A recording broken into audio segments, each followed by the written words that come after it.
হচ্ছে Dubai, Dubai means pure forming gold. এটা হচ্ছে 1.5 গ্রাম পলিশ। ভালো করে বুঝবো, আমি বোঝাবার চেষ্টা করছি। এটা হচ্ছে দুবাই কালেকশন, যেটা pure forming gold. Forming gold কথাটার মধ্যেই কিন্তু গোল্ড কথাটা আছে।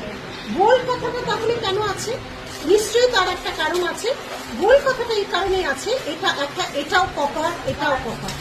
এর উপর একটা গোল্ডের, অনেকে পরে দেখবে এত মিলিগ্রাম, এত মিলিগ্রাম, এটা একটা অরিজিনাল গোল্ডের পরত লাগানো আছে। এখন যদি কোনো গোল্ডের তো 1.5 লাখ টাকা দামে পৌঁছে যাচ্ছে, তাই কি এটা ভাঙলে কি সোনা পাওয়া যাবে না?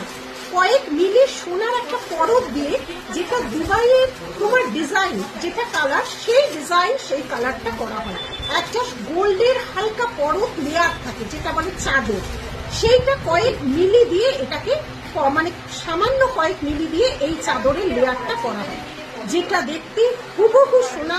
সোনা মানে হুবহু সোনা, যার জন্য এর মারাত্মক ভাবে ডিমান্ড বাড়ছে।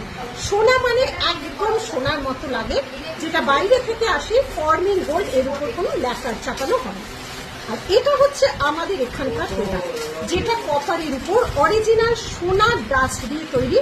সেটা কেউ 1.5 গ্রাম, কেউ 24 ক্যারেট, যে নামে ডাকে, জিনিসটা একই, পিওর তামা, তার উপর হচ্ছে 1.5 গ্রাম।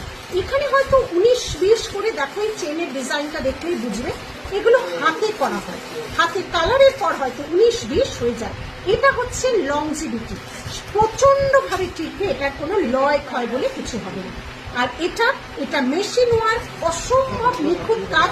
এটা যদি কালার চলে যায়, এটা 6 মান্থের মধ্যে যদি কিছু হয়, ফ্রি পলিশ, তারপর চার্জ অ্যাপ্লাই। কিন্তু এটার কোনোভাবে কোনো কালার ওয়ারেন্টি হয় না। এটা হয় 1 ইয়ার কালার ওয়ারেন্টি, 10 বছর পরে লয় ক্ষয় হয় না। যেহেতু এটা একটা প্রপার গোল্ড চাদরে মোড়ানো থাকে, এটা একদম সোনাকে হার মানায়, যার জন্য দুবাই গোল্ডের ডিমান্ডটা অস্বাভাবিকভাবে বাড়ছে, অস্বাভাবিক বাড়ছে। এই গেল দুটো কালার এবং দুটো ডিজাইন, এইভাবে গেল প্রফিট। আমি পুরো ডিটেলিংয়ে জিনিসটা বলে